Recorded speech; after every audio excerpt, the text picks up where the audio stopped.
Fala galera, questão 30 na área. Vamos lá. Um corpo de massa 10 kg é abandonado no ponto A e passa a deslizar com atrito constante ao longo de um plano inclinado AB. Plano que forma um ângulo de 60 graus com o eixo vertical H, onde estão indicadas as alturas dos pontos em relação ao solo. A partir do ponto B, o bloco cai sem a ação de forças dissipativas atuando sobre ele, até atingir o ponto C no solo, conforme representado no desenho abaixo. O corpo toca ao solo com uma velocidade de intensidade 19 metros por segundo e o módulo da aceleração da gravidade é de 10 metros por segundo ao quadrado. Considerando os dados numéricos do desenho, a intensidade da força de atrito que age no corpo no trecho AB é. Questão massa aí, galera, envolvendo conservação da energia, numa parte, né? E em outra parte, energia dissipada. Um problema, de maneira geral, da energia mecânica. Beleza? Então, para facilitar o nosso entendimento, eu cortei essa figura e trouxe para cá. O que é que está acontecendo, galera? Esse bloquinho, beleza? Ele vai partir do repouso no ponto A, ou seja, velocidade no ponto A nula, e ele vai deslizando ao longo desse plano inclinado que tem atrito, beleza? Lembre-se que o nosso objetivo é justamente calcular essa força de atrito, tudo bem? E quando ele deixa o plano inclinado, não há nenhuma força dissipativa atuando sobre ele. Teremos apenas o peso. O peso é uma força conservativa. E ele atinge o ponto C com uma velocidade de 19 metros por segundo. Pois bem, nós vamos fazer uma engenharia reversa nesse problema. Ao invés de começarmos indo de A para B, nós vamos o contrário, beleza? Vamos pegar a ideia de que a velocidade no ponto C vale 19 metros por segundo, descobrir a velocidade do ponto B e assim a gente vai conseguir, por meio do trabalho, obter a intensidade da força de atrito que atua ao longo do plano AB. Beleza, galera? Então, vamos fazer isso. Primeiramente, vamos analisar o problema do bloco indo do ponto B para o ponto C. Quando o bloco ele encontra-se no ponto B, ele tem velocidade. Por mais que exista atrito, à medida que ele vai escorregando no plano inclinado, ele vai ganhando velocidade.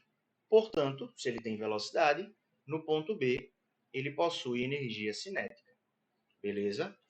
Porém, como ele está a uma altura de 15 metros do solo, ele também terá uma energia potencial gravitacional. E quando atinge o ponto C, toda essa energia potencial gravitacional será convertida em energia cinética. Beleza? Então, como não há forças dissipativas no trecho BC, a energia mecânica ela é conservada. Podemos dizer que a energia mecânica em B é igual à energia mecânica em C. Em B, como é que a energia mecânica apresenta-se?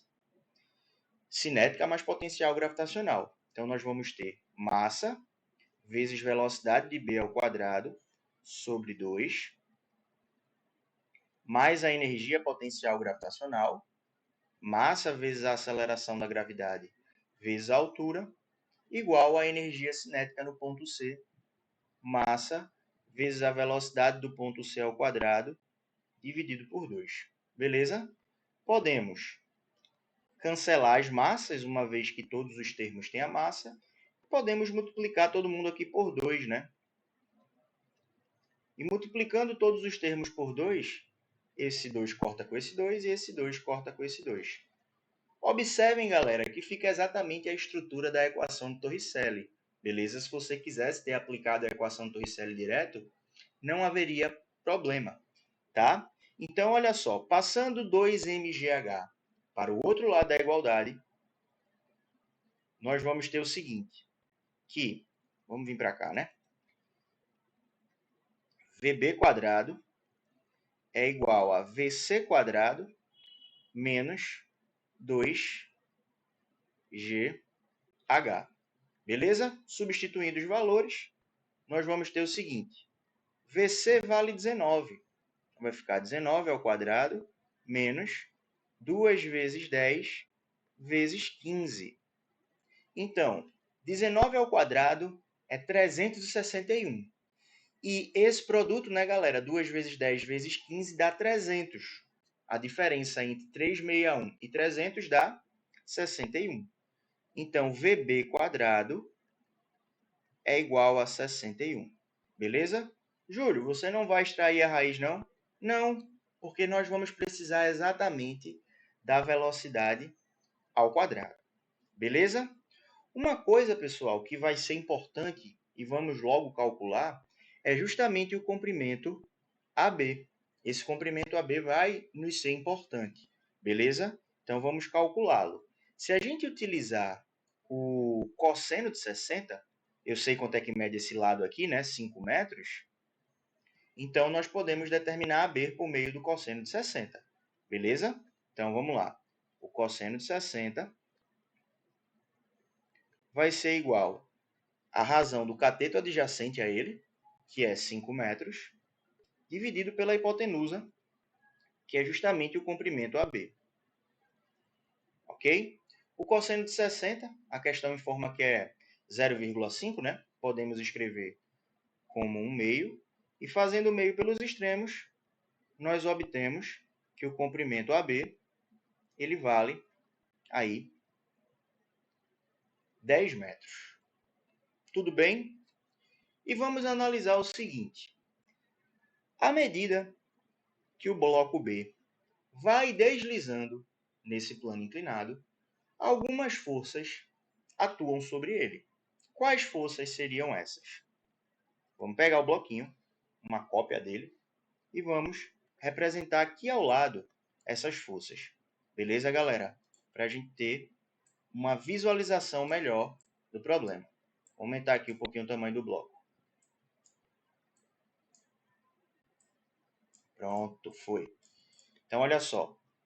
Para baixo, apontando na vertical para baixo, nós temos a força-peso. Beleza? Oposta aí ao sentido de deslizamento, nós temos a força de atrito. Então, a força de atrito aponta aí subindo o plano inclinado, né? Oposta ao sentido de deslizamento. Como o bloco exerce uma força sobre o plano inclinado, terceira lei de Newton, né? O plano inclinado vai exercer uma força sobre o bloco. Força essa que nós conhecemos como força normal, beleza? Que é perpendicular à superfície. Então, está aqui a força normal. Poderíamos decompor o peso? Poderíamos, mas não se faz necessário. E, galera, o sentido de deslizamento desse bloco é paralelo ao plano inclinado. Então, vamos colocar aqui ó, de azul, para mostrar que não é uma força, tá? O vetor de deslocamento. Ele vai ser importante aí para a gente.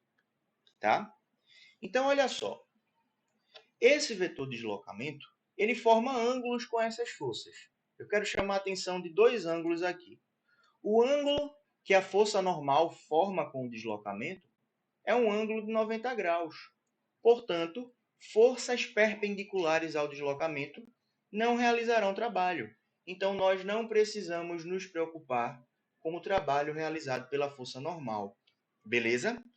Porém, a força-peso e a força de atrito formam um certo ângulo diferente de 90 graus com o deslocamento e estas realizam trabalho, beleza?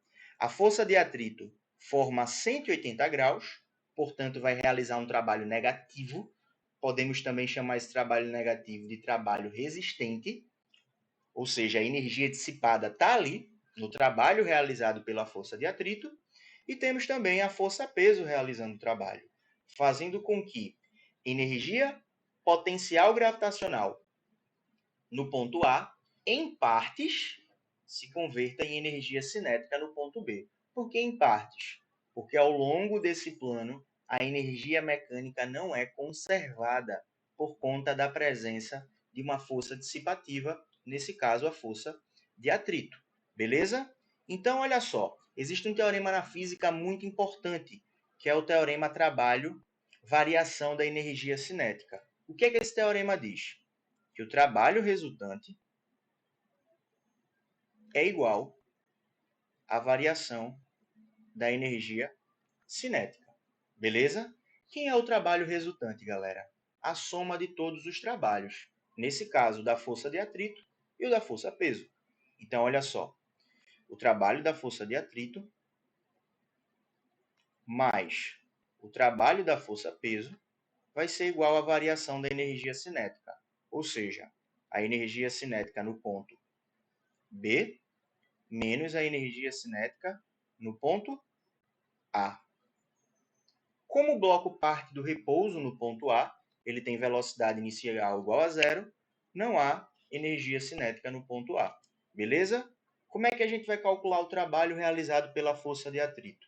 Vai ser um trabalho resistente, um trabalho negativo, então vai ficar menos a força de atrito vezes o deslocamento dela ao longo desse plano inclinado. Beleza? Que é o comprimento AB, que calculamos agora há pouco. Beleza? Vou passar o trabalho da força-peso já para o outro lado, galera. Então ele vai ficar menos também, né? Vai ficar menos o trabalho da força-peso, que não depende da trajetória, já que a força-peso é uma força conservativa, podemos calcular como mgh', beleza? H', tá? Para diferenciar dessa outra altura que a gente usou aqui na queda de B para C. Mas a energia cinética no ponto B, que é mvb² sobre 2. Beleza? Se quisermos, podemos multiplicar os dois lados da igualdade por menos 1. Fazendo isso, pessoal, esse termo fica positivo, esse termo fica positivo, mas esse último ficaria aí negativo, multiplicando os dois lados por menos 1. Beleza? Então, nós vamos ter o seguinte, galera. Força de atrito vezes o comprimento AB, comprimento AB esse, que vale 10 metros, igual a massa. A massa vale quanto, galera? A massa desse bloco, esqueci, deixa eu voltar aqui no texto, a 10 kg. Então, 10 vezes a aceleração da gravidade, que é 10. Essa altura vale 5 metros, né? A altura de 5 metros aqui, menos a massa. É 10. Olha só, velocidade ao quadrado do ponto B, 61. Por isso que a gente não extraiu raiz, galera. Tudo isso sobre 2. Olha só, todos os termos possuem 10. Então, podemos cancelar o 10. Beleza? Então, a força de atrito vai ser 10 vezes 5 dá 50 e 61 dividido por 2 dá 30,5. 50 menos 30,5 dá 19,5. Unidade de força é o Newton. Beleza? Então, essa é a intensidade da força de atrito ao longo do plano inclinado. A alternativa I seria a alternativa C. Beleza? Letra C. Valeu, galera. Mais uma questãozinha top aí pra gente. Tamo junto.